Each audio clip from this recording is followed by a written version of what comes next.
বন্ধুরা, আজ আমরা সকলেই স্বাধীন ভারতে স্বাধীনভাবে জীবনযাপন করছি। ভারত মাতার অসংখ্য বীর সন্তানদের আত্মবলিদানের পথ ধরে এসেছে আমাদের বহুকাঙ্ক্ষিত এই স্বাধীনতা সংগ্রামীরা মূলত দুই ভাগে বিভক্ত হয়ে ইংরেজ শাসনের বিরুদ্ধে নানা প্রতিরোধ গড়ে তুলেছিলেন। এদের মধ্যে অনেকেই সক্রিয়ভাবে সহিংস পথ অবলম্বন করে তাদের উল্লেখযোগ্য অবদান রেখে গিয়েছেন আমাদের দেশের এই স্বাধীনতা সংগ্রামে। অপরদিকে অনেকেই আবার শান্তিপূর্ণভাবে অহিংস পথ অনুসরণের মাধ্যমে উল্লেখযোগ্য ভূমিকা পালন করেছিলেন। এই অহিংস আন্দোলনের প্রতিকৃত হিসাবে বহু উল্লেখযোগ্য ও স্মরণীয় আন্দোলনের নেতৃত্ব দিয়েছিলেন আমাদের জাতির জনক মোহনদাস করমচাঁদ গান্ধী। গান্ধীজির এই জীবন ও আন্দোলন সম্পর্কিত বিভিন্ন বিষয়ে প্রতিনিয়ত বিভিন্ন পরীক্ষায় নানান প্রশ্নের সম্মুখীন হতে হয় পরীক্ষার্থীদের। এই ধরনের বেশ কয়েকটি অতি গুরুত্বপূর্ণ প্রশ্নই আজকের আমাদের ভিডিওর মূল আলোচ্য। এই সবকটি প্রশ্নই বিগত বেশ কয়েক বছর ধরে বিভিন্ন পরীক্ষায় বারংবার নানাভাবে আলোচিত এবং আগামী যে কোনো পরীক্ষায় এই প্রশ্নগুলির রিপিট হওয়ার সম্ভাবনা প্রবল। তাই আজকের এই ভিডিওটি মন দিয়ে শেষ পর্যন্ত দেখার জন্য আপনাদের কাছে অনুরোধ রইল। তো বন্ধুরা, শুরু করা যাক আজকের ভিডিও। প্রথম প্রশ্ন, জাতির জনক কাকে বলা হয়? এই প্রশ্নটির উত্তরটি হলো মহাত্মা গান্ধী। পরের প্রশ্ন, গান্ধীজির পুরো নাম কি? এই প্রশ্নটির উত্তরটি হলো মোহনদাস করমচাঁদ গান্ধী। পরের প্রশ্ন, গান্ধীজি কত সালে জন্মগ্রহণ করেন? এই প্রশ্নটির উত্তরটি হলো 1869 সালের 2রা অক্টোবর। পরের প্রশ্ন, গান্ধীজির পিতার নাম কি? এই প্রশ্নটির উত্তরটি হলো করমচাঁদ গান্ধী। পরের প্রশ্ন, গান্ধীজির মাতার নাম কি? এই প্রশ্নটির উত্তরটি হলো পুটলিবাই গান্ধী। পরের প্রশ্ন, গান্ধীজি কোথায় জন্মগ্রহণ করেন? এই প্রশ্নটির উত্তরটি হলো গুজরাটের পোরবন্দরে। পরের প্রশ্ন, গান্ধীজির স্ত্রীর নাম কি? এই প্রশ্নটির উত্তরটি হলো কস্তরবা গান্ধী। পরের প্রশ্ন, গান্ধীজির আধ্যাত্মিক গুরু কে ছিলেন? এই প্রশ্নটির উত্তরটি হলো শ্রীমৎ রামচন্দ্র। পরের প্রশ্ন, গান্ধীজির রাজনৈতিক গুরু কে ছিলেন? এই প্রশ্নটির উত্তরটি হলো গোপালকৃষ্ণ গোখলে। পরের প্রশ্ন, আন্তর্জাতিক অহিংস দিবস হিসাবে কোন দিনটি পালন করা হয়? এই প্রশ্নটির উত্তরটি হলো গান্ধীজির জন্মদিনটিকে। পরের প্রশ্ন, গান্ধীজি কোথায় আইন নিয়ে পড়াশোনা করেন? এই প্রশ্নটির উত্তরটি হলো লন্ডনে। পরের প্রশ্ন, গান্ধীজি কত সালে কল টু দ্য বার অথবা ব্যারিস্টার হয়েছিলেন? এই প্রশ্নটির উত্তরটি হলো 1891 সালের 10ই জুন। পরের প্রশ্ন, গান্ধীজি কোন স্কুলে পড়াশোনা করতেন? এই প্রশ্নটির উত্তরটি হলো রাজকোটের আলফ্রেড হাই স্কুলে। পরের প্রশ্ন, গান্ধীজির পার্সোনাল সেক্রেটারির নাম কি ছিল? এই প্রশ্নটির উত্তরটি হলো মহাদেব দেশাই। পরের প্রশ্ন, গান্ধীজির কত বছর বয়সে কস্তরবা দেবীর সাথে বিবাহ হয়েছিল? এই প্রশ্নটির উত্তরটি হলো 13 বছর বয়সে। পরের প্রশ্ন, দক্ষিণ আফ্রিকার কোন স্টেশন থেকে গান্ধীজিকে বের করে দেওয়া হয়েছিল? এই প্রশ্নটির উত্তরটি হলো পিটার্মস রিটসবার্গ স্টেশন থেকে। পরের প্রশ্ন, আহমেদাবাদের কোথায় গান্ধীজি ব্রিটিশ পুলিশের দ্বারা গ্রেফতার হয়েছিল? এই প্রশ্নটির উত্তরটি হলো আহমেদাবাদের সবরমতী আশ্রমে। পরের প্রশ্ন, কত সালে গান্ধীজি ব্রিটিশ পুলিশের দ্বারা গ্রেফতার হয়েছিলেন? এই প্রশ্নটির উত্তরটি হলো 1922 সালের 10ই মার্চ। পরের প্রশ্ন, গান্ধীজি কত সালে লবণ সত্যাগ্রহ শুরু করেন? এই প্রশ্নটির উত্তরটি হলো 1930 সালের 12ই মার্চ। পরের প্রশ্ন, কত সালে গান্ধীজি ভাইসরয় লর্ড আরউইনের সাথে চুক্তি করেন? এই প্রশ্নটির উত্তরটি হলো 1931 সালের 5ই মার্চ। পরের প্রশ্ন, অসহযোগ আন্দোলনে নেতৃত্ব কে দেন? এই প্রশ্নটির উত্তরটি হলো মহাত্মা গান্ধী। পরের প্রশ্ন, কত সালে গান্ধীজির নেতৃত্বে অসহযোগ আন্দোলন শুরু হয়? এই প্রশ্নটির উত্তরটি হলো 1920 সালে। পরের প্রশ্ন, গান্ধীজি কেন অসহযোগ আন্দোলন শুরু করেন? এই প্রশ্নটির উত্তরটি হলো জালিয়ানওয়ালাবাগের হত্যাকাণ্ড, রাওলাট আইন, মন্টেগু চেমসফোর্ড সংস্থার আইন ও খলিফাদের হেনস্থা করার বিরুদ্ধে এই আন্দোলন শুরু করা হয়। পরের প্রশ্ন, অসহযোগ আন্দোলন কেন বন্ধ করা হয়? এই প্রশ্নটির উত্তরটি হলো চৌরি চৌরায় ঘটা হত্যাকাণ্ডের জন্য। পরের প্রশ্ন, অসহযোগ আন্দোলন কে বন্ধ করেন? এই প্রশ্নটির উত্তরটি হলো মহাত্মা গান্ধী। পরের প্রশ্ন, কত সালে অসহযোগ আন্দোলন বন্ধ করা হয়? এই প্রশ্নটির উত্তরটি হলো 1922 সালের 12ই ফেব্রুয়ারি। পরের প্রশ্ন, ভারত ছাড়ো আন্দোলন কত সালে শুরু হয়েছিল?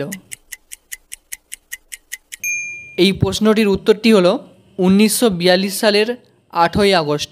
পরের প্রশ্ন, ভারত ছাড়ো আন্দোলনের আরেক নাম কি? এই প্রশ্নটির উত্তরটি হলো আগস্ট আন্দোলন। পরের প্রশ্ন, কারেঙ্গে ইয়া মারেঙ্গে অথবা ডু অর ডাই কার স্লোগান? এই প্রশ্নটির উত্তরটি হলো মহাত্মা গান্ধী। পরের প্রশ্ন, গান্ধীজির রাজনৈতিক জীবন সূচনা হয় কোথায়? এই প্রশ্নটির উত্তরটি হলো দক্ষিণ আফ্রিকায়। পরের প্রশ্ন, গান্ধীজি কত সালে দাদা আবদুল্লাহর জন্য দক্ষিণ আফ্রিকায় ওকালতি করতে যান? এই প্রশ্নটির উত্তরটি হলো 1893 সালে। পরের প্রশ্ন, গান্ধীজি কত সালে দক্ষিণ আফ্রিকা থেকে ভারতে আসেন? এই প্রশ্নটির উত্তরটি হলো 1915 সালের 9ই জানুয়ারি। পরের প্রশ্ন, কোন দিনটিকে প্রবাসী ভারতীয় দিবস হিসাবে পালন করা হয়? এই প্রশ্নটির উত্তরটি হলো 9ই জানুয়ারি। পরের প্রশ্ন, 9 জানুয়ারি দিনটিকে কেন প্রবাসী ভারতীয় দিবস হিসাবে পালন করা হয়? এই প্রশ্নটির উত্তরটি হলো কারণ ওই দিন গান্ধীজি দক্ষিণ আফ্রিকা থেকে ভারতে এসেছিলেন। পরের প্রশ্ন, গান্ধীজি দ্বারা পরিচালিত সত্যাগ্রহগুলি কি কি? এই প্রশ্নটির উত্তরটি হলো চম্পারণ সত্যাগ্রহ, খেদা সত্যাগ্রহ ও লবণ সত্যাগ্রহ। পরের প্রশ্ন, চম্পারণ সত্যাগ্রহের নেতৃত্ব কে দেন?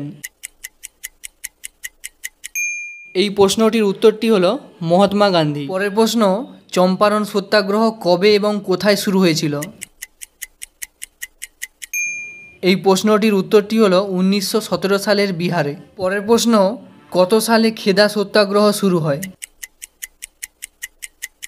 এই প্রশ্নটির উত্তরটি হলো 1918 সালে। পরের প্রশ্ন, খেদা সত্যাগ্রহের নেতৃত্ব কে দেন?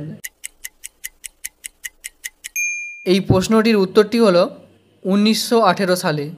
পরের প্রশ্ন, লবণ সত্যাগ্রহ কত সালে শুরু হয়েছিল?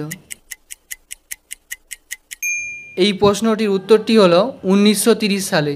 পরের প্রশ্ন, লবণ সত্যাগ্রহের আরেক নাম কি?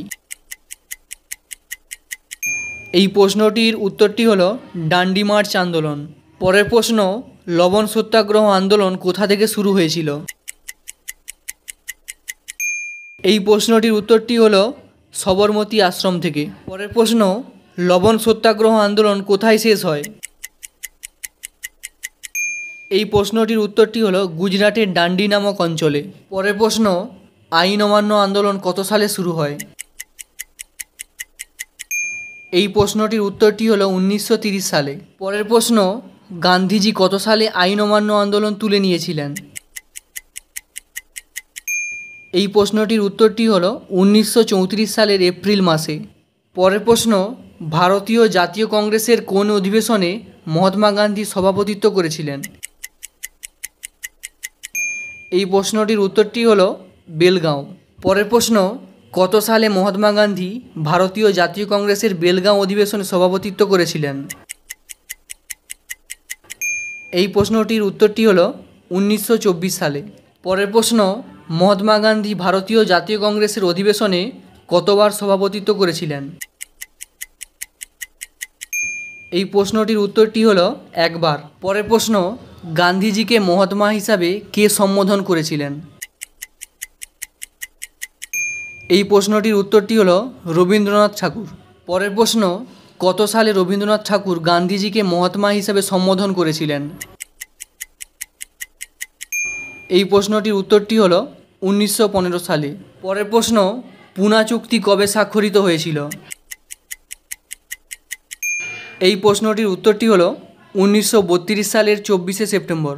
পরের প্রশ্ন, পুনা চুক্তি কার কার মধ্যে স্বাক্ষরিত হয়েছিল? এই প্রশ্নটির উত্তরটি হলো মহাত্মা গান্ধী ও বি.আর. আম্বেদকরের মধ্যে। পরের প্রশ্ন, গান্ধীজি কত সালে ত্রিপুরা কংগ্রেস অধিবেশনে পট্টভি সীতারামাইয়াকে সুভাষচন্দ্রের বিরুদ্ধে প্রার্থী করেছিলেন? এই প্রশ্নটির উত্তরটি হলো 1939 সালে। পরের প্রশ্ন, নেলসন ম্যান্ডেলা বর্ণ বৈষম্য আন্দোলনে তার নেতৃত্বের জন্য তিনি দক্ষিণ আফ্রিকায় কী নামে পরিচিত? এই প্রশ্নটির উত্তরটি হলো গান্ধী। পরের প্রশ্ন, আমেরিকান গান্ধী কাকে বলা হয়? এই প্রশ্নটির উত্তরটি হলো মার্টিন লুথার কিং। পরের প্রশ্ন, গান্ধীজি কত সালে লন্ডনে অনুষ্ঠিত হওয়া গোল টেবিল বৈঠকে অংশগ্রহণ করেছিলেন? এই প্রশ্নটির উত্তরটি হলো 1931 সালে। পরের প্রশ্ন, গান্ধীজি লন্ডনে অনুষ্ঠিত হওয়া কোন গোল টেবিল বৈঠকে অংশগ্রহণ করেছিলেন? এই প্রশ্নটির উত্তরটি হলো দ্বিতীয়। পরের প্রশ্ন, রাষ্ট্রপিতা কাকে বলা হয়? এই প্রশ্নটির উত্তরটি হলো মহাত্মা গান্ধীকে। পরের প্রশ্ন, গান্ধীজিকে কে রাষ্ট্রপিতা বলে সম্বোধন করেছিলেন? এই প্রশ্নটির উত্তরটি হলো সুভাষচন্দ্র বসু। পরের প্রশ্ন, ভারতীয়দের মধ্যে কে প্রথম টাইম পারসন অফ দ্য ইয়ার নির্বাচিত হন? এই প্রশ্নটির উত্তরটি হলো মহাত্মা গান্ধী। পরের প্রশ্ন, মহাত্মা গান্ধীকে কোন ম্যাগাজিনে পারসন অফ দ্য ইয়ার বলে উল্লেখ করা হয়েছিল? এই প্রশ্নটির উত্তরটি হলো টাইম ম্যাগাজিনে। পরের প্রশ্ন, কত সালে মহাত্মা গান্ধীকে টাইম ম্যাগাজিনে পারসন অফ দ্য ইয়ার হিসেবে উল্লেখ করা হয়? এই প্রশ্নটির উত্তরটি হলো 1930 সালে। পরের প্রশ্ন, মহাত্মা গান্ধী কাকে গুরুদেব হিসেবে সম্বোধন দিয়েছিলেন? এই প্রশ্নটির উত্তরটি হলো রবীন্দ্রনাথ ঠাকুর। পরের প্রশ্ন, কোন প্রস্তাবকে গান্ধীজি একটি ফেল পড়া ব্যাংকের বাতিল চেক বলে উল্লেখ করেছিলেন? এই প্রশ্নটির উত্তরটি হলো ক্লিপসের। পরের প্রশ্ন, গান্ধীজি প্রথমবার কোথায় অনশন করেছিলেন? এই প্রশ্নটির উত্তরটি হলো আমেদাবাদে। পরের প্রশ্ন, কত সালে গান্ধীজি প্রথমবার আমেদাবাদে অনশন করেছিলেন? এই প্রশ্নটির উত্তরটি হলো 1918 সালে। পরের প্রশ্ন, কোন কারণের জন্য গান্ধীজি আমেদাবাদে অনশন করেন? এই প্রশ্নটির উত্তরটি হলো আমেদাবাদের একটি কটন মিলের মালিক ও শ্রমিকদের মধ্যে শিল্প বিরোধের কারণের জন্য। পরের প্রশ্ন, গান্ধীজির সমাধিস্থল কোথায় অবস্থিত? এই প্রশ্নটির উত্তরটি হলো দিল্লির রাজঘাটে। পরের প্রশ্ন, দিল্লিতে কোথায় গান্ধীজির মৃত্যু হয়? এই প্রশ্নটির উত্তরটি হলো দিল্লির বিড়লা হাউসে। পরের প্রশ্ন, গান্ধীজির হত্যাকারীর নাম কি? এই প্রশ্নটির উত্তরটি হলো নাথুরাম বিনায়ক গডসে। পরের প্রশ্ন, গান্ধীজিকে কবে হত্যা করা হয়েছিল?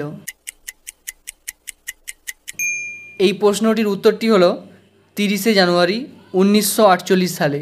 পরের প্রশ্ন, মহাত্মা গান্ধী কত সালে হরিজন সেবক সংঘ প্রতিষ্ঠা করেন?